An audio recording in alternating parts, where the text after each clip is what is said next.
93 the fight, the fight, the fight. Jamming the beats, jamming the beats, jamming the beats.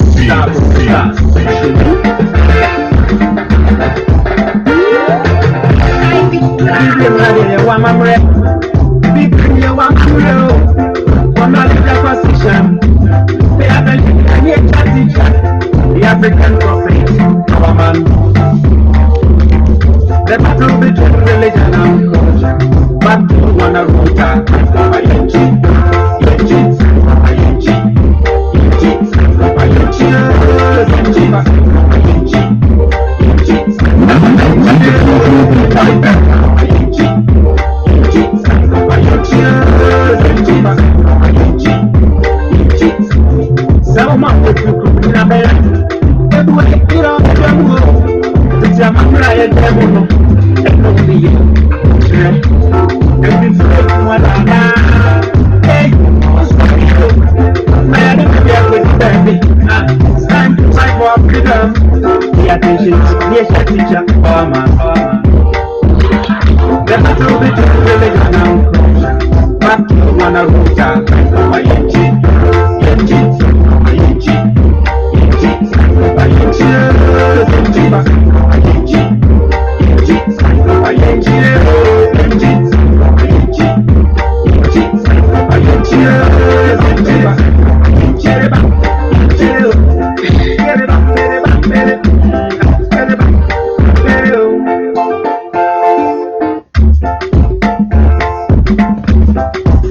Stop.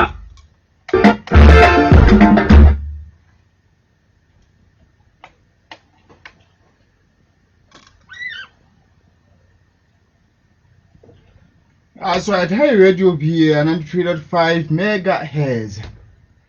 I remember watching some go crown from a radio be also. And there, if you had send me a fear to be a year no sappy pepe, and putting first and so she moved you man more. At the Shifia Zion Ministry, or my puma. And the Empire every born for it. Almost a sound of fire in cheek. As I last week, you know, yes, I wouldn't church with Brian at the brain. Nine church, yet was a if you're the way, any if you're the beer, you better was with your mamma. Nandadian was say, what is the secret behind development of other continents than Africa? And account language to be decoded. Wapa, Muslims to the breaker. Or move the man. Sankofa Yenchi. Main Charan Crano, Meko, or Munchena, Mamma Maquaba, Najuma, Yadia Twatwazo. Mr. Powerman. Nana Powerman or Transit. And Nana or Badian and so on, so Transit with the man. That's right. Everybody for me, Mamma Chimoko. Yeah. The penny say, and the ACI. And Chichibi Brinan, the course. Telephones, no. Or my ship, and so a TD air corner by Nina soon. Is I know, and you may be Brina, I am watching him, say a hint. Oh, yes, as you so. Ain't you know. Every day a new year, copy in December body. And ye baby, ye won't church. Now, my church say, and your ma, ye see, ye decoding, and I see a coding, Pure. I move a decoding. Okay. Ain't you know? Some year copy say, no, December bono. Eh, mummy, ain't you know? A minimum tea for ye team. Atiefoɔ yɛmamo akye ene anɔpai adeba ɛyɛ adesifie Zion nkyerɛkyerɛ a yɛsabre fie da bia yɛnomo sua adeɛ na ene yɛ topic no me a wotemene no yɛfrɛ me Nana Yaw Ajaben Solomon. Nane topic ne say Say a topic in Ankasano, you have to do say warning time topic. Just say a kokobo asemon kwa. You gusu ya no musiano mubihu baby a ye pese ye demo adwen no makoma so ebegyina ema musumunya mahoto. Nene de no or say what is the secret behind the development of other continents than Africa? And then some of the Akan languages to be decoded. Just say a dientina say area say you so Africa nina Africa nina no ase afena Africa ye boaboa ye ho Africa nina tete apansam Africa nina no ye hu enkoso bia but ko Europe Asia na kohwe sene omumman asi anyiri omumman asi aye kese asi afa entiene no ye behwe se eba ne sen ena Africa mo ye African muna se de afena mo sha abrabo ase edienti na ba sa edienti na Africa ebufa so enioma nyina sei entiene ye behwe ehintasem kakra efa eno ho na ye de awura trosem ni mu Bible ni mu ni awura Quran ni mu so na yahwe ni enti a etesa enti ansa na ye be fi ase no meje emu adiama ye hene kese nana power man me de nti akese edema adishifiefo nyina piu nana piu na ansana nana bebemu no me mbusa ba kunu bi ansa yetimi agbawura ho no ai adishifie Zion ministry adishifie Zion ministry obi ena no obi ne ndani first time obi 80 nti ye kase adishifie Zion ya ministry krana eno den yankasa yo say mama nche watefo na omo share Facebook live Powerman TV ko a obohu ye live ho no ye din chekire na ye de ebreo na ye ka adifie Zion ministry a eye esum a eye awie me nasa eye asase no batampa no adana bakan na di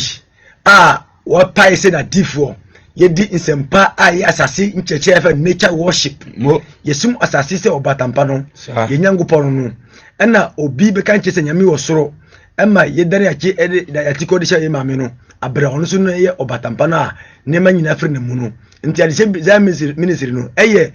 esuma awie mrem asase no ankasa adane ho adi ama ne mba a ye di bobo awontifo no e de atwa awie mrem mra kribis ebechu muti ewo asase wesu a mudi atambuo se de obi adwuma tete e de bre bako nti ade special ministry no eye esuma eye asasi sum ayewu nature worship ntina de ehon yo da person dey fi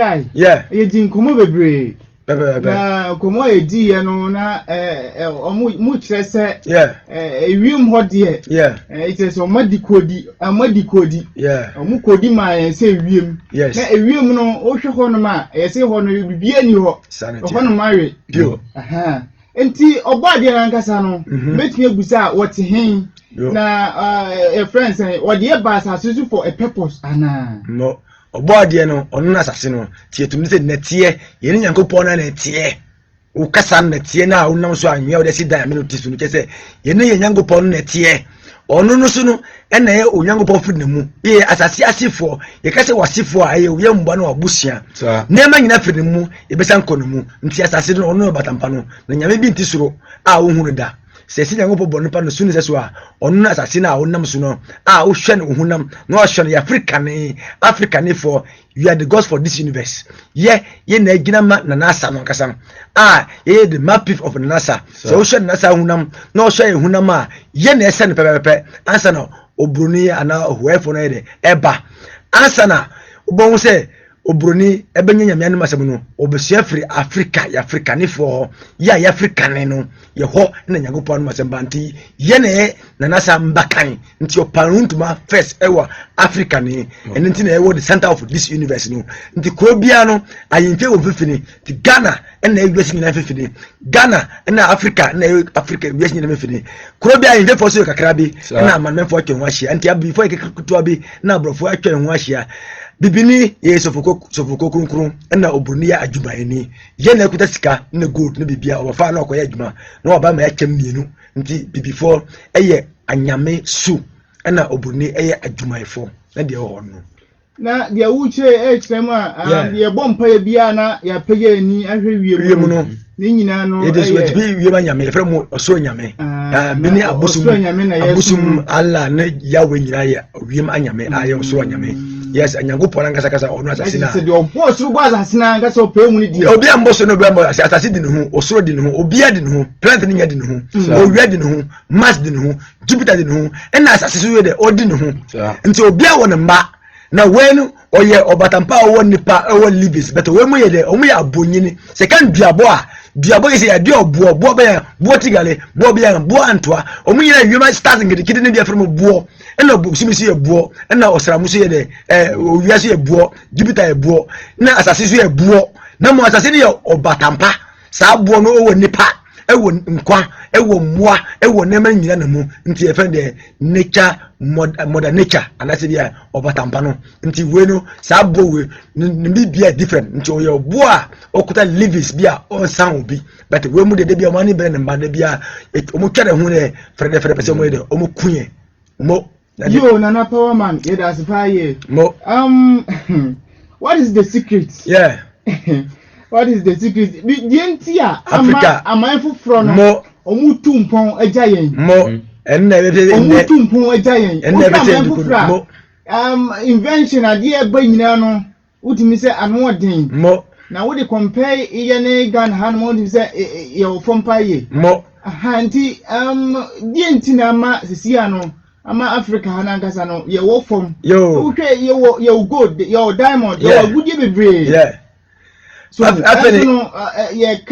ka se bia development a Ghana no utimi se ye fom mo Africa angasa mo enne pese ye trase na fe mu no atefo mu anya dwatie nsem no na fe eduru bebe se bia na fe mu se musa na mu dia musa na fe ya bie mu because topic no mu wa na mere so ni ho ti ma ye ndike bu boss na fe ye nchechire de ntia saa de ne koso yo me das na sambre de me se ye fast dama ye company a ye frene exhibition GH omo dia se omo sponsor program so na omo aboa e o share post and banner FFF omo na design de emae na omo uhia de painting and now pese we kete we sandboard bi anase bia o pese o two ties frost bi o fi ho a giri se o fra omo a omo tibae de abebo because omo kuta yasin papa ewo de bia adwuma ye de ebre ya tiefo wo Powerman TV live no ndi se uhia omo a tambia no ni nyina se obeye de eba follow na omo number no omo okofro dia omo de che mo penti ya na ope wallpaper a do begu aso dem na se bia ofiem omo number na ya de betugwa because omo so ya se papa se bia mo tiba se ofie kama nti omo number na 0540 999033 0540 999033 omo no ewo kofro dia achim osem obetima de anya omo so ope blanketi so a aye company a efrem Globe Blend Cutting Hub no omo dia se obese wo yeketi bia eye asesi a wo de besesi wo dan mu a na wanya omo ewo Teshi Greater Estates omo so number na 0279 94 6955 ofra omo a omo de chikombo enti yebekọ adwuma de no mu na yenko hu de enti a Africa kwani ya tumpo a ye tumpo na yesase no mamemfa question bi a ye nua ebusa enyi anu ama mamfo hu standard answer ye kwa addition mu mun kai na mu se mesi Africa ye asofo kronkron ena obruni de odwumayeni na denti a obruni adwumayeni se onu oni good oni sika oni nyama no masem na o talent bi a ye fe de adwumaye ena so talent ye de nyumto nsempaka na asa pio enti broni entimi tunyum enja bibini da sana bibini entimi afidie embiti broni da nti obi won talent so no enya akankasa chese etaro ho a yenti ade etaro ho a obi ntimi timfiri ho ena bureka mo eden talent chese e oduma chedi a odubae eye gift chese obroni no ni die se obeye mfidie se wu okorekito be 2 days kwada no ye ties na se ogusu enche no ye machines no ye phones no ko ena Africa sinu obibini ye wuna no osate tunyum osate preach no odi asai fam nti bo no odi ahiti chese ena so ye talent na nyangopo de ye de na sa de channel no nti se obrintimi preach kese ana ontimi ye de entunyum embiti ya mana ye de bibini onwa enye talent no obesua beto ohu enkoduru di a wo talent no ena se bibini so wuntimi ye fidie bebre a mana ye onwa udie na ye fidie juba udie na de eye preaching nyumto ne kwia so mu kwia ya wo de chawo no nti obi a won talent ho nke sebe ehu nti o chesebe ya we bes di we so na we so ahia we mbua nti na de ewo ho de nti Africa enti ye fidie gina eneni na yenhwe de nti a ye ntimi nkoya nim ewo ye ni ye nyina mu ama nyamesuma ye talent ko no ayira ye ama obroni asa me fa boso asesa wo hyebre nde ekese no ko na wie no ye be de ko kasa afre ne hyebre ne nkrabia esetimi hu hyebre ne nkrabia na bosie ne decoding die afre hyebre ne nkrabia so wonim sa de na obohu ne bia ni so ye wie be de ko kasa bi afre de amambre ne amanie na ba de wanya hu ntiase na yenhwe denti a Africa yentimi nkoya nimu na denti yentimi nkoya nimu no sebe mekono memfa nchankoma na nasa bakan awiemremu na nasa ayinu odi sempa no emma na difo se yemfa mpeti US nyina na omusua the warning no eba no chese ne dini eye dini a okaboma ayensia awiema nyame suota dini kokokoko dini no eye hu kese enene tie na tanti ne yibiom nana chese waye more days nana days no ebere na fe nana more days Kofi aye the holiday aye freedom no mo Kofi fie ese won se obo Kofi a sa na obanyisa eye nti efe Kofi fie efe Kofi aye Kofi nana asa Kofi owusu balahini Solomon bamo nyina ye no owusu owo hu na osu na Solomon so ye hwini bako a odamfo a pio nti nana asa Kofi owusu balahini Solomon samre mema obibia ake se obabia obia no mema wache na echekoma akosia benewa yes wa oye obatampa ye nyina dan no ye ma ake ne anapai na omo share life achichi na beta nyina zionfo sankofafo nyina no na obia owo babia manoni a o share life o Powerman TV no mema obia ake mi chebrikumfo na omo sunya nyina omutie na wiase na afana nyina Ghana omo share a omuti radio bia no mema obia ake afa yenko yadesua no so dientia Africa yentimi ntupo nyina no adebako pe na bredi bitie adebako pe na obredi nyae odi yesemu no yefe ne bibre no mu fele Bible no ya yesema o ma wia bi ayi bi afrim no mi kande bi ase se Bible de incomplete dia and the jimidi se Bible no ya sesa me be film because see asema meri mamu no ya yi bi film ye fa bi de enka ho na book we ya yi be de afrim ya yi be afrim ntino and the misi yesema no ya sesa be afrim because musi ya yi bi film fa bi nka ho and na de odi bre okura no odi kan yi bi afrim na se numi na Canada asa na oba na se onu adi kan yi bi afrim asa na oba se be bo se de mi kan bi on test se Bible ya yi afrim uka we ya onyintum de bacho second Samuel 118 mame na me bie nipa bi adwuma mu sampa Bible no incomplete book I say yin film no obruni bae no wayi bebre film books bebre na nda yen yemre a different topic na yen dikam bosu second Samuel 118 na yen cheze Bible no yayi bebre film na wa hwade na yen cheo at the crab ni ba ye obae no ofoye Bible no yi bi film and all mixing the man posto the bread and of other back pay I here I there defend no correct truth no correct no you feel no correct truth and the Brunian cat for say truth no a toi the sand I friend truth metchemu yanko 18 no 118 no Second Samuel chapter 1 verse 18 verse 18 yanko o say na o ka kire na ɔka sɛ wɔmfa nkyerɛ Yuda ma agyan dwo hwɛ watwerɛ no tenfoɔ nwoma no mu tenfoɔ nwoma no pate kan brɔfo ma me na yɛhwɛ hwan tenfoɔ nwoma babu mu aka bebree muhu tenfoɔ nwoma da hi na ɛfɛ tenfoɔ nwoma saa nwoma no wɔ he me pese muhu mu kyɛ me ba saa tenfoɔ nwoma wɔ 18 ne agi kan 18 kan brɔfo no ma me 18 no also he bade them teach the children of Judah the use of the bow. Behold,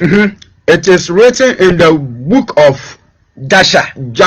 Mbacho babu no Jasher huma wahi enim no we ke say book na di breko no yayi ebere afiri na eba Jasher huma ko bi ko wa ke babu ta won't be that is the first time out here we ke say yayi ebere yayi de afiri nti huma na ebere incomplete nyame anu masem de na yayi di film nyame anu masem de na yayi incomplete you see sa na me chọ bi say babu no sua na bo akire na ye ya mfiti na be ye we ye sua answer na ye hu nsem we na ye hu say we ya sua nsa sua nso na ye hu say de modu ni na nda ye di nsem ne ebrao me am no ka say no ye friend empowerment na nka na me regional chairman emma traditional faith based healers a ye kuta busu me adwuma na nda ye di mu ya tuo a ye ga jusakra ye di nature worship a ye nkuma aboa ye ngu nsa aboa ye bofo ye say aboa moja umuja ye say the gino the fire in you and the moja ye nkuma aboa ye bofo ye tumu de mpataboa o patento ka wonu yuma nyame ntam nti ni pampa wo fi a e pama yuma nyame nti da busu mi chiri mboa binimu na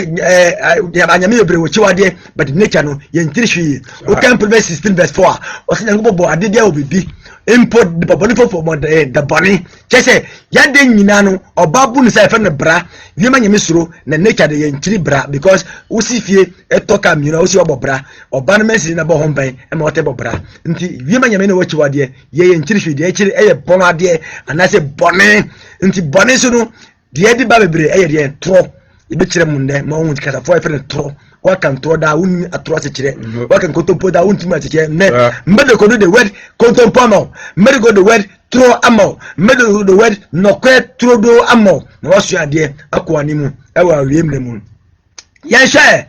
won ye ko se babu no incomplete no me kasa ape ba kire wa hu 2 Samuel 1:18 yesi de Jasher huma eni babu mu eni babia mu da tum busa osofo no se sofo yi Jasher huma no e wahin na won kire mu ene de mika so no reference esanwo Joshua chapter 10 verse 13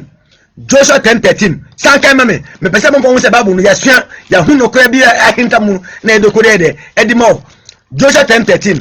the same thing e kasa huma asem we hu a ge se sa Jasher huma no ya de fe bre a ye huma be wo kai mame o se na owia twene na osrami jinai yanko tema do so se edom no to won atamfo no sowre na wo twere ye te enwuma no emu nyuma ban te enwuma no ono Jasher no pio Joshua 10:13 so chese no Jasher huma no a se enim ya chepi Jasher huma so babu so enim Jasher huma be yewo we say babu na incomplete book it say ultimate de ebo akire holy bible ekunkuru no yesi yibi mfrime mfa benkan wo ba yibi no bonye numi no ende de odi bra no numi nka no dada we say wa wiawo adano tio yehwe tientia broni akwanimu Asia fo akwanima bibifo yantime kwanimu nokre ene wa yef babu mu no di kotopo bre sabu koti nokre a wo from nature ena onu odi nokre adwuma broni MP ye maslo ye kwa ya obeye pepepe on fandi atro ukotana no we bia omusa omabusu no a wan ya ye kun nti omokomanim ena before edi tro nkotompo na adada edi ya adwuma because nde obibini akani ukamfu onu an konya medimana nde obisa ni message bi ndra o share Facebook njeche ne yepa na o kwasembusa dienti na abifo nyangopo misi nyangopo tuza akamfo nkwa tie akan enye asedefo nkwa Africa fo nyina akamfo ya Africa ne Africa ai beni mampusa ni Ghana ni Nigeria ni nyina yede ya Africa ni na omunya panyin no ya akan no awe de asantini no pio emu na nchiremu wa musa won se adentine nyame abobuni na obibini wa musa adentine babu se Israel yangopo Israel yangopo wa musa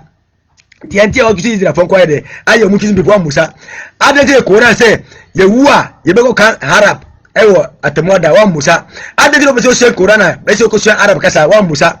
adena yaya mbo bebre aya abrunuma akoye antrishe kitwa bi wa musa nature denti wa ya sa bosa ade bia nkitwa wo na kase wo this is the nature law ndi se nyango po se o tuza kanfo nko a ya Africa fo no asande fo ye mumpanyefo a ese obitum logically sana ofietie ade no fro una na se na na ukofro obi su se papa kese wo cheno nti ade bia na wo nkiti akase na yede nkitwa ese obitum na anu ye wo ne na nokra la broni fa enum aye se obedi nokre wa hu se nokre no nyankopon di nature no hu se to aye obursam obese hu se de meka nokre a hwe broni Africa for akamfo kasa bi se obi pega de o se bua no bua help na yembo bua help de ade na obi akane obi di to kan se me no nokre a o se ubua mu bua so den ka help na de na obi ka se me nokre o se ubua sele se na akamfo hu boni da one day pe na owia dada foye esuma agent for asase so ema omudi adada ne otro bae firoko bia no so obi su yesem na o ka sem na tro a na kan for se obua se obua hon obrosam you support brosam o dike ni tro de e bae no le se obua no firiko na kan for ye de obua we ne ke se o kasa ne ke se o kasa na mu yesumfo no aga o kasa ne de koduma wo sampa o kasa ne yesum efri through inspiration asasimu na bae ne fa ne kan asa ese kasa ge se kan asa na se mra no so opambo no ke se ubua hon obrosam se kan ke se ubua nda a we ge se ubua obrosam you support obrosam we eni babu nimde wo fom ko da nimde wo fom we wunya we wo ho ye se obe kan nature mu na cheche won kasa no ti we efri ne babie ko na wanyanti ase na de ho no afi obrone hu se nokra nyankopon nature ena otro eye osoro nyankopon adadafo no because kan ke se wasoro pa se tane pa we wo ni nyata boni ni de boni ene fa wasoro pa nti soro ade boni ko na ede e wo nti se ubua eye osoro de dia na se nokra no eye asase dia na obroni ebe fire ena ara fo nyina fire ena Asia fo nyina fire no mo develop wa Africa fo no mo che book no aye bible a ya samu no ye bibre se mo samu a omudi kotopo na dada de bre no ndem be ma won babu mu Yesu a o tiki nipa e wo kwam boni so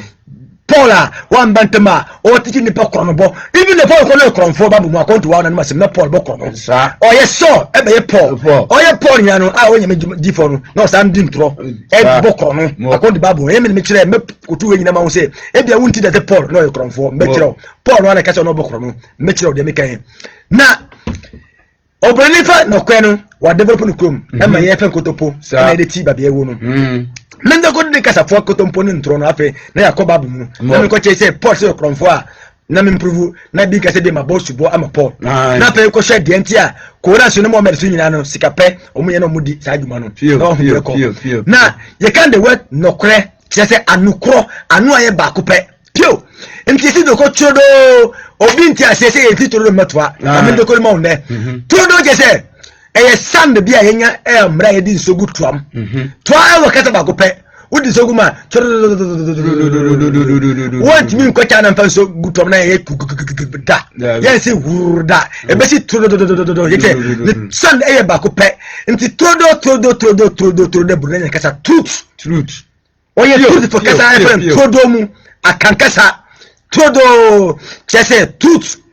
because we didn't so good to ma one cent trodo enti efe nokora trodo je say nokora no anukro tuaso anu kora mra we didn't so gum trodo muni ngediri kasa trodo na tro je say nipa na nu tro na nu papa epa kan we na kan we na say oye trofo sa na yediri de kontompo je say na nu kontru enipo wanu kontru eni po ne fende nkontompo ni so be ka asam no na uni po bia o si na se kontru sa po bia nim we ne fe kontompo na yenhwe obroni di babu na yi wasesam no de bre no obe support bone na awudie so ema bibini yedi ntro na dada e de dada yankum ema yentimi kwa animu o bibini pepete menkum ya ntro ese nokre obroni wo didie wo se onye kwa obe kwa nchoro one how obe ni nyina na obibini Fita o se tuntum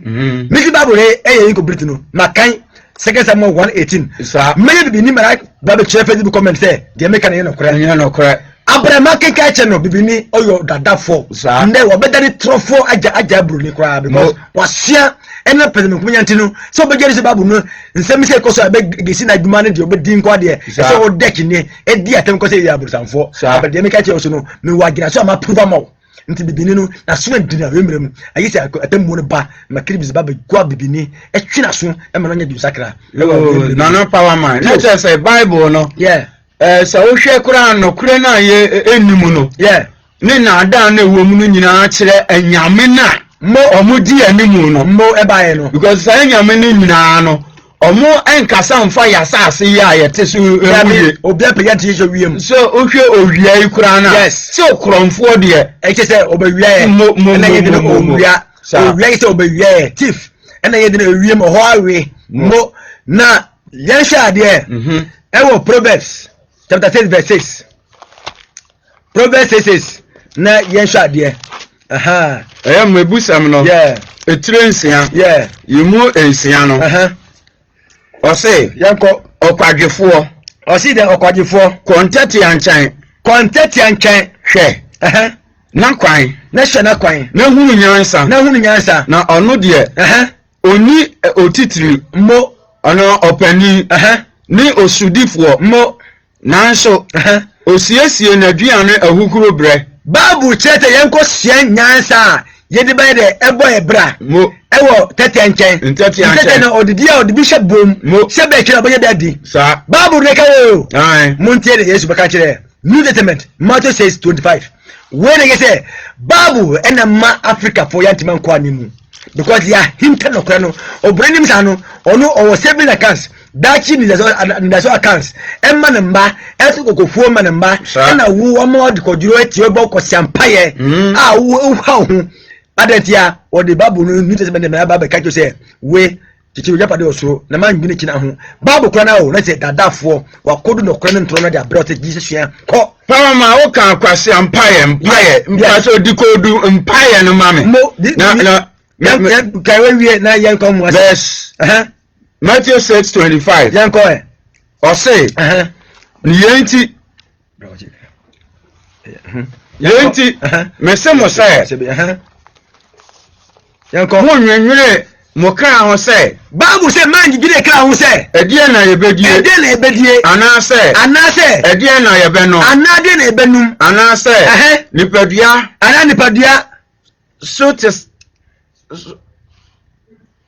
anase edie na yebenom yanko anase edie na yebedie yanko nipadua no anase edie na mo benom anase mo nipadua se edie na mo befra man gini ta ne ma onyina to so wo okra sene aduane okra na esene aduane Bible ba je se o sa no ano pe oye fasting e cho yem kro mechire mu mo cha se yanko na nipadua so sene ntoma nipadua se ntoma yanko mo hwe ewie mu noma wow Bible no si yanko sie nyata o ntete so no o si yesha wie numa obechima kodwo obechim laziness obechim comfort member bra sabe Africa be krafa ku New Testament Greek and Old Testament Hebrew na say ba kuru fa nim die no say sanate ko siampa yin ne bae no wako che New Testament bae e che comfort be lazy to so mame say wongu ewiem numa ndo na wontwa omu yeshi na wonboaboa ano engu sani aso wati de obatire no to so nanso mosro eja yen won this is the stupid logic, the most dangerous stupid logic verse where kwasi verse we ena me Bible Africa yen kwa nimu o keze anumando o mpambe odidi nya mission kwasi ampanyi semu nsemu we se wu ya wusa me kwasi na me tio me suade a obebre dete me si kwasi na say because who are one shem babu no who are umpebre who the dem a unya bi ndidi adentia sanumantu a oboda anuma ka ko wantu a oboda na o si nyamisha na na demand je ba ko nyame mfa de ne ba ho e otu check osu mamboada ko ya juma dire na yesika de edi to de ne de edi ma yete metrefie nyame de ehwa me never abababu ko na say tware ne ko suanya safre ntatia wo na se save we ba se man save na je se nya no kre no no o se mu ma mu ane mu dabi na de aburu we nyina de every bone mu according to Matthew 5:37 na se babu no kire se ye se de every bone mu de abro because wakam baako asa dan ne sia se ya koduro to so me o se nanso mo suraja eye no won suraja eye no me da me gini se suraja bia eye na anuma de dia asase yesu suro adene bia ni ho dabi dia obedi ni nyina asase yesu aburo obedi ni nyina afira ya ya nyina afira na suraja bia eye no nyankopon na asa no ono ye anuma to so me o se na mo nso bo nse won ana na se nipa so mbo sa anuma to so mumu hwan na odwene a obetume de basafa baako atoa ne tentene so yanko na adan na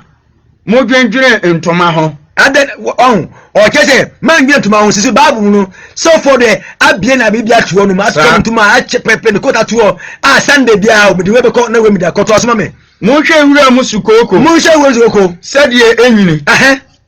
na eye ya fasi wonpo adwuma ya fasi okra ya fasi o we o kese man gbe nyina no afeti tu ya bade wo ifa e wo soro na atofo wa so for that oka Roman for muta so da ko Rome sa Anglican for kwa England we say ya brainwash you what da sorry me ya jumadini na African tumpo bia okuya no senyamso masua na priki say asasa no ye na ni panto nyum no anase bia tunyum no yeso we eyo talent no na bibini etio na sia book we edie ko ida ya ki babu no se ko sia print tia hono babu ko se de shanwe onuma wondo mpam na odidi kude dafie na kombekum momba abaye ko shibofo dachi this is the diwajum the anti-Africa yenko anim awu yemrem ni yenko anim Luke 6:30 Luke chapter 6 yes verse 30 yes osi obiara osere wo no nunje Yesu asem we ebe hwe de akodjuro konobo ye be wie gold ye diamond de kwae no mayen revenge mayen busa mu yanga mu na yen pesoro japade abra wa udi ta gold akosese okuro mana kama to asoma me obi a osere mo no so bi sia wa akondi Yesu Kristo wa se mano masale panu na de oji se de oji wade no so bi ji wade a imisa no biem man busa no biem this is the nonsense nonsense samu me tu a mekuta meka na obi abase ke ma meka me mfam koso nyamra ojika no kwaya wa fam ba man musa biem musa nti de mo via de pa adadai no mo abra nipa mrage se u fa obi ade na fam na e se krono abo de nyansa krono sa nti we ampa Paul mba yebi omu nyina ba akron akronfo no bi e ba bomu akonto mo no masem obi yo de e musa no bi ade nti obe kwa de awia onti obe se obi Luke 69 yanko Luke 69 yantie mesi obetam no ono bai no wadani papa no bone no den bone papa sa ne babu no tie yanhye Luke chapter 16 verse 9 ose na menso na verse 9 no ati verse be den atifi asem no ose ahonyade ekwan pa babu no muntie na ahonyade kwan pa wo kwan pa no ebe dane brosam kwan muntie ahonyade kwan pa verse 9 kan ma me na menso mesemu se momfa ahonyade entene bi musie enye chemu na ahonyade entene chronotica na domestica ana arobesika yemfa ahonyade entene bi no enye adamfo yie se ehiamu a dake ehiame a wagemu akoda efie ni mu madamfo no nche because na mikobo krono ba ya meska no meni wedi ye na ahiame ese wonya me refugee bi diwa me na ma yede akoloko ho sa we ahonyade company we o kambrofo na o si mammon of the unrighteousness na mo fa yede emboa mu nuanam na ahiawa wajiu we oche de krono sa na we krono a medekoli akasa na de amamu e wa kire se ma me nekodi mpo krono ye se kan ankane fo no na kroamu na esebu sika kroano omo bo kroano na mo disika agu no mo sili anu mo di biasa anu enti obi ba na obo kroano obi ba ya bo me kroano anu na ye de ne kroano ya bo me kroano bo na ye de ne kroano bo Chese me kura na me sebu sika mu titifo no ya bo ano na ye de krono we otiti me de se me ko bo be kura ano emfa me ye madam for yie na that hear me na wa jimi this is the stealing book, this is the stealing knowledge we ene nimdia em Africa and ministers for no ne mampen for no awie sa man de yetu ye bre krono okoba Oka parliament and the Babu am say sai because you say o sai a okobo korana no to me bia no korana sama say ko sai okobo korana no say stealing tin yesura abusum kora because omunite mu no omo yeshemoku ndem ye decide we e bokro no says I want to kompa Paul a oka wasem no oyekromfo Paul a oka wasem no oyekromfo wa shade we 2 Corinthians 11 verse 8 2 Corinthians 11 verse 8 chapter 11 verse 8 yanko o se me from asafo binum ade from asafo binum ade me fa no se akatia de le body ene so oba besuma o se me nchemeka na onu heto so e se me besumu me besumu tio o from asafo ade se akatia se me besumu ma kambrofo no na wanyanti ase yie kambrofo no me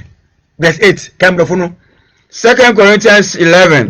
verse 8 I rob other churches. Paul say I rob other churches o conform as afuma de o ko wiye konfo o wiya no na agent for no o ko wiya as afobinimu to aso taking wages of them e fa o mo ahonya de to do you service. Bi na lu ka no say mo fa ahonya de ahontiri ne enko say da for yi no Paul de ko wiya no de be ya soro for yi nyameduma na ti aroba ko seso dem yinu a eto so mu pa na kwan be na Paul foto wiya odi nyansa na wiya se musi nde obinim eye omuye mu expose e o kire Japan TV so na obofo mu se omuye akronfo omu wiya asafotika omu se free Paul mu ho omu se free Bible ni mu ho eye wiya mu nyame ho ko 2 Corinthians 12:16 2 Corinthians 12 verse 16. Ya show kwa football kono no nyata kono enko e. O say ewo mu say Mayamu so adeso ade. Paul buy o si mini mamu temeka ndi enyamedwa na free. No dey akora keto ko si kumasi. No can we say eh nira kwa na fie hie. Mo man ko bona for de janka. Mo ma 100 million na ko ma na ko be 2 million. Na me dey akara ko si asere miensa e wo ifa kura fa de bia kintampo e na gimi dini. Ka se me ka se bia asafu we na me sika be si asere be kintampo no. Na Paul kwa na o de tika ko si asere. E da gimi dini na se Paul abantem so de. O cha kintampo. Sha ka ma me start biom o say na ewo mu say mama ya mo so adeso ade mama ya nso se munche meka okoronto na so me ye onitifu onti Paul mania ti se obrosam no Jesus no aye owie mania tintinu to so e mayimu nyansa mu just attack you guide just say o nyansa nintinu wa wie onyansa krono no nti Paul tichini pa kwa kono samusi obi ni me onda o wie ni power so dem kini Paul e ka account to expose all the year na tuti bi na na so everyone Paul on time na the get what bondini o everyone Paul on time chirese sa fo no ye chef babu mu o di nyansa na bokro no e wie ni pa e bo mo fo kura no nyansa kro no babu we chese o te o tin ni kwai sa tin kwai ni yan wie ni pa sebe Africa for ye be wie me agini baso ena mande ye bodde wuro se musa kala fa ne chawo munja mboji chawo munja sika doye munja sika paye munja se me yewe na yan fa kan na no bibini pe krono ntino on fa da o si babu se ido kata pano o de da sebe ye be wie onua adia ko o sayem wa hu de na Paul mu eye ni the thief system a mo de wie ni pa e mande ye be sa che se didi dia babu nyangopo etichiu mo unsa mpase ne tie ntinu minim se wo sha de kono nde yesemre nde tamno awie kra ye be de kodu nsemfo bia e wo se de kodu na ya bi ko lese ma manfo ma o ma frɛ a kyerɛ ma dwene na afa nsembusa bi wa ye ti mai de ayiya nu na afa ya san be rapun na afa ya hu de ese ye nti ye nsemre mpese utu midika u de kodu weni ma afa na odi nsem na ba na afa ye ko animu na che se sanya ye nana power man e kanatiefo samutie ni ya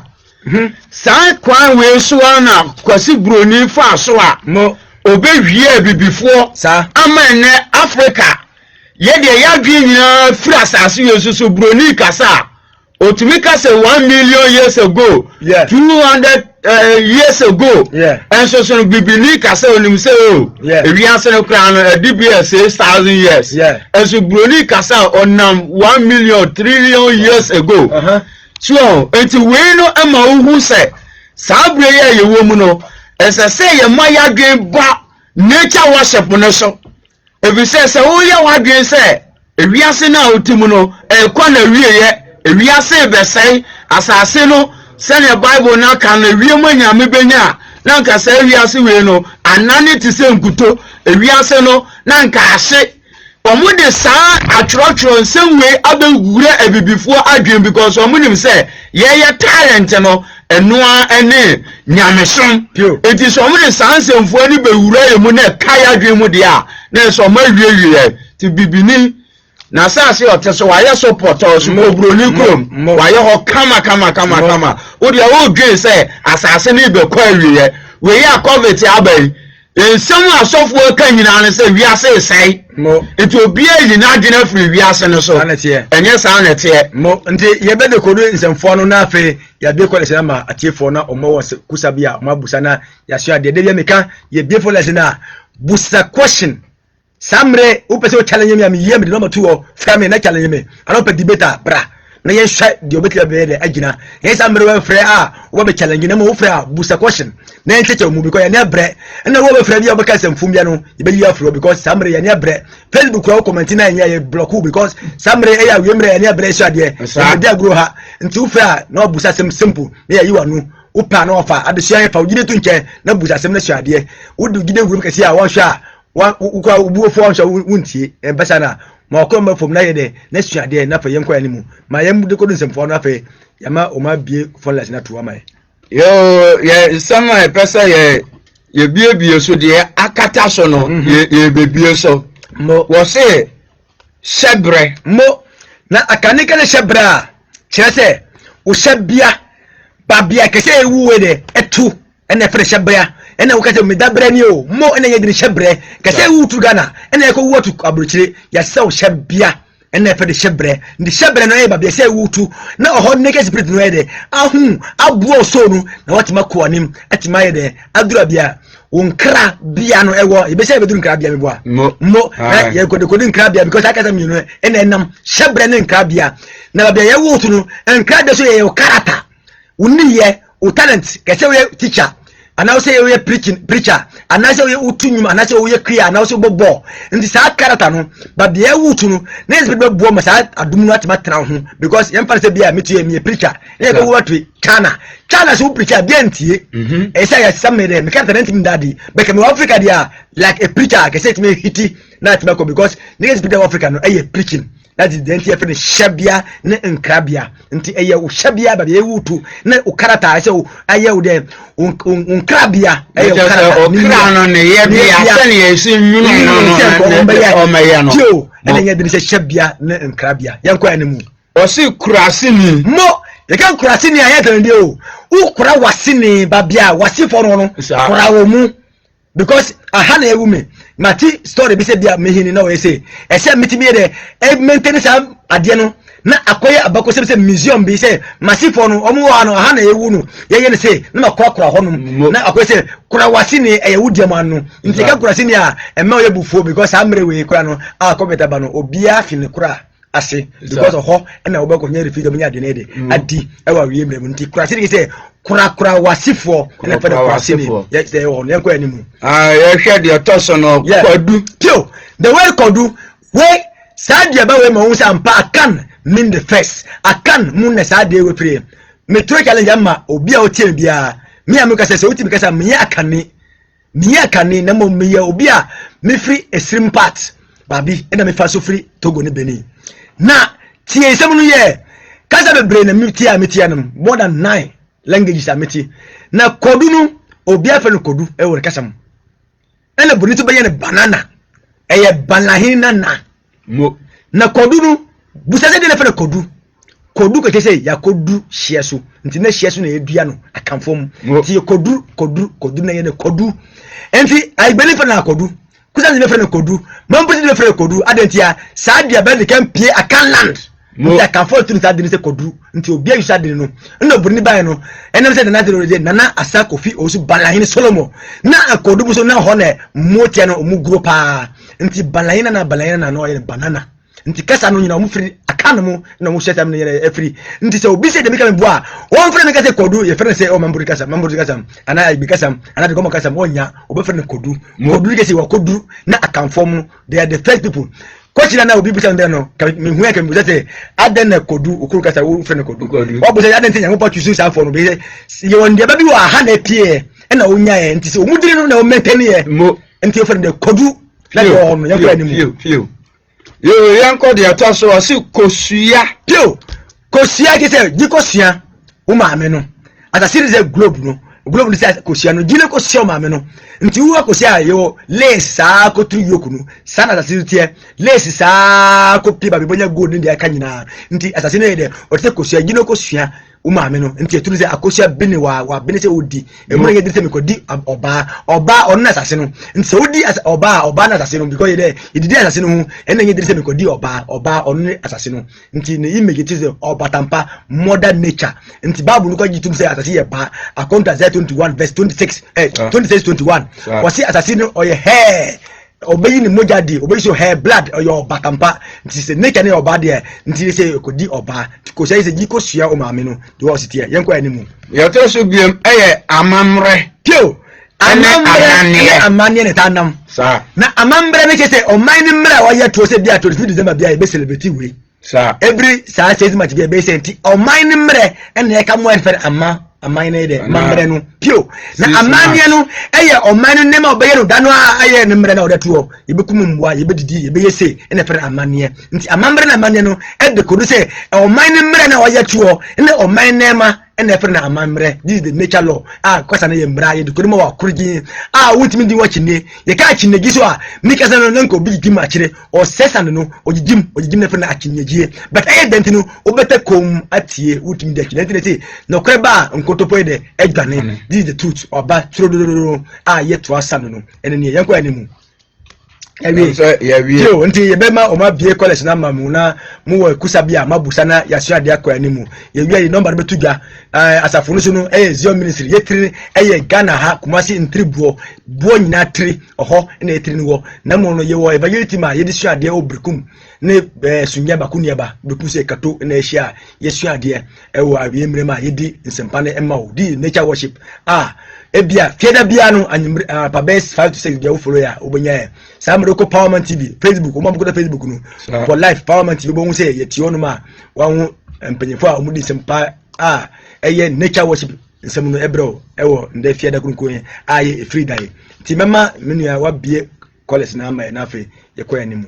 All right, so as you could see, I would say a radio BAR at the Shifie Zion Ministry now to Mokan. Also, but you have friend about you so 020 44 44 582 020 44 44 582 so far obetinye about you na ya fa na no mo adin komo sembuse bi ya wo bia no betime bi se o mo fi mo be you ano 020 44 44 582 020 44 44 582.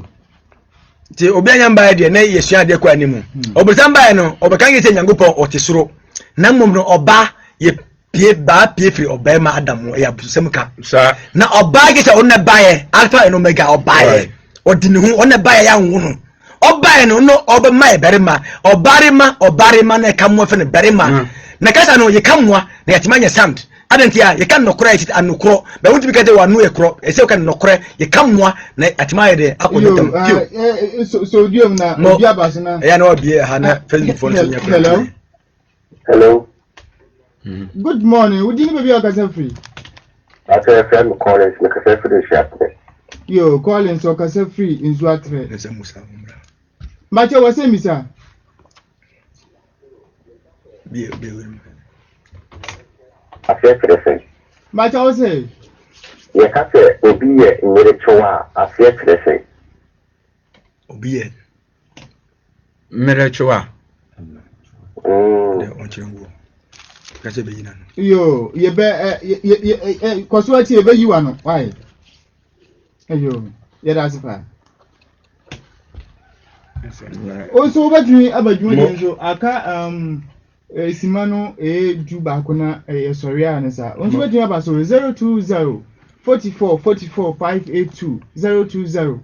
44 44 582 oba so a we say bi se bia no omo ha me yiwa no pepepe ai obe yiwa no Nti na ye gusu a ye da obakasa na. Question. Mmerentoa. O question is say mmerentoa chere say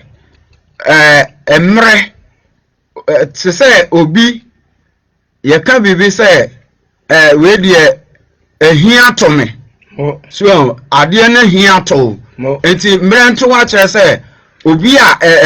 ye gina no emre abeto no. To say de ye wo mu say skia emre bi atwa no na ye chere no Jesus ni ye na Jesus ni mu a but ebre ne be abeto ye say oba tampa no na nasa no ohema no wayi yen say yen na ebre na abeto ye say ye bebo ne hu dawuro di akere amansa e di akere say ewiemu nyame say nyame owo soro like Jesus Allah any other nyame no omu nyina no ye natamfo wa ha enti yen na ebre no abeto yen say yen kasa ahintasem no emfa nkere sabre ye aye wo mu obi krat ni ka shi obi say wo ye emre to asem ye wo de papa obi aba so hello aba to odi ni be yo kasa free my friend Jacob kasa free ya ina ayo ba cho program pattern back to ba cho wo so do na bija be man o say boy be nem also nye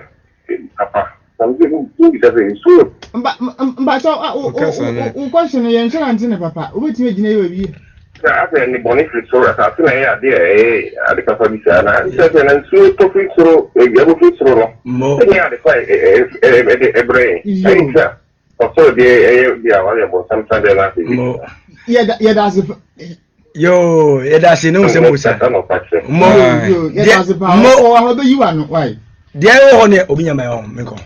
there wo ne ye ka osoro a eye ewiem ho no ma enso entri ho nsuo ni nyina firi asase mu ene ko santoma ya wa ko sukura kire o de we nsuo a wo se to nyina no eye nsuo na sa ha o pega firi akotwe no ho na otoma ya ye ka se nsuo ko twia ade ade ko twia ye de ko hade ba bi ene no santoma ya mre a wiema nyame no e hyawa ya ntese nsuo amuna kese na sa no owia hyina ne mba na ma no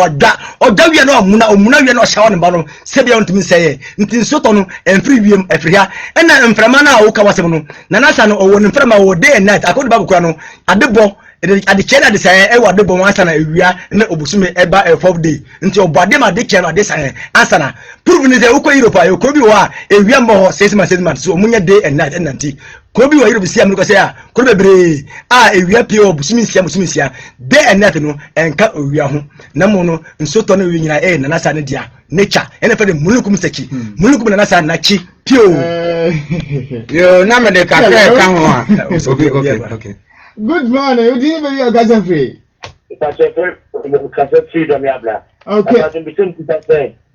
amamre ni nyamsum de di ka ba kane yo o say amamre ni nyamsum de hin di ka ba kane pio nice question na ye ka amamre a eye ade nyamsum bia wo ne mamre amamre say mine mre wa ye to say nda fia da besum ena mumne na nema ye yesu ehye kese ye de hye ahunhum ne ne gese pede say omunye we me nti ye fa na ehye roman for super be obuso mo say pa won bone untu kasa gese hye ye hye no command nti enne fa na amane a ye be yeda no but da no ye fia da ene amambre nti second dia da eba ye fa sumunu eba ye answer na sa yi ba because sumunu ni wa religion ni wa wonya mere bi ma no nti religion di kan answer amambre eba ta ho ya ho advice papa hello Ambacha obia so wasu guzo utie ha wo ho anzo do odi ni be ya kaza bi to my Papa, c'est non, on détruit Jano. I said to my friend, and then I for notice in the quick food. I was for no question, and I'm saying, but you're the side, and I would be true. And that is the best I can because you know, as I do, Sikape, so you're taking a point one. Because you have to point out, you appear as you see, you can't go. It is all cut out of where. 120,000 probably per way. More answer sure. Pew. That's it. And not there. Yenya de kodema mu se amambre no eye man no ne mre na amane de ma bekoso ho nti ebetu esumu no because esumu de eye mra e bai e wo kasa me pen kasa nti na mbi nde papa wo ntimi nkiriti kasa nyina firi asasimu ne bai nti peti ne kasa nyansa na emure de na asanti na ndoko museum a wonna woro se me wo akamfo kwa yira mu hyebra na mu bia so si de ti na mfo mu asanti a wo se na ye ku ontoka ntoka ye osa usi yempre osanti yempre asanti na se washisa wo hyebra asanti wo go na esanda e wo boa saudi aka yesima nunu na sorry ai mo bi beso obaso ahama na gaza no abo ma aka be mienu bi okay wontimi mfre 020 44 582 ubaso ai be fa na mame to be ma tu gase be ya bi mo here number no mame number 0548 054 847 37 80 054 847 37 80 na Vodafone line no here WhatsApp mo WhatsApp no 020 933 2532 Mrs. Biom 020 933 2532 on the MTN 054 847 37 80 for number so to Ghana bi ana omanya ho you so kama na me fa wi answer hello but so other for when my udin we kasa be my we need to mind comment especially question da ayo but so question is saying okay let me be say after na ye kone eye ana say en pese mu yi manu na me san bi ta question ba mu se si ya what say ya na mpacho asori bia obekọ ebechecho se chi wonfri bone bia ye ne mu no say sori bebekọ bia ayo kase kumaboa ukumaboa bia kan hu se upra ho because abo no eye oboafo ne pampa pama wi manyame nti asori kọ no ayo tu fo se bia ko hyemo ma ye tu fo se ja bone no good be bone no ya nkire mu se abo ye nkunu aye nwi na ma aye na mu no this is the nature law wa bitia embo they want to aso na so nyame na opeja otisho so na ye problem because o ma me no eye asase no abo se e wo se yenti nipa ana se yenti nyankopon sa nyankopon ankasa kasa no wa hunu opeja otisho wiem asase su na wonnam so friend ye che wose nyankopon da guruma on na wu bankani ma nsuo bibia de bia hwini afri so ma na mu no opeja oti edese dema owiem anyame ze wase bibia kula no ese bibia kula no ene corona ba tanti mino se bibia kula na ne nde corona ba ba nde etimi hia wo ni pa mino ebo yesu dini ama ya we dini akadem acha dia to ni nyina na eba no iti mo ma hwe hu ye nye ni nyina okay mama nka se me chere si ya se ene eba dia ese mu a mu ya sofo no mu ma hu se yesu dini mutumi bi wo ma se hia yare ni ko se chie na mde mo mutimi hia because se mu hia mu bewu na se mu yame no oboku mu ana bobo amu na o se ono o bi yembe ma se yenye de epe okay ode ma ye boss na obusa o se o ba for defend number ni ya frɛ na ye mfa kwa de so ye mo se bible se no bible se no so wogidi a nka mema best bia o baka de windi o timi frɛ mo nti mo fa mo number no ntu dwa mo nti fa number ka me number no 0546 719 403 mo 0546 719 mo 403 mo bia baso last caller hello Bacho udini yo kasa free. Yenti question. Okay, blight to kasa free in Swatre. Okay, bacho yenti nkan. Ya bi ha na NTB. Kasa anima everything. Bacho o say. Ema everything. Yenti question. O hema. Anima. Okay, o say o kasa anima no ejire say. Anim. Hello. Oh, one thing so one thing. Nti ma memfa number na ntugwa. Number Number na 054 847 37 80 054 847 37 80. Ni say that ndé bitan hia ewo fiada bia na yatima so ade akọ animu. Nti da ase akram. Bye bye.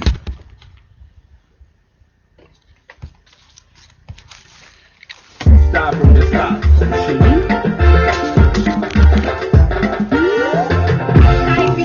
Everybody, one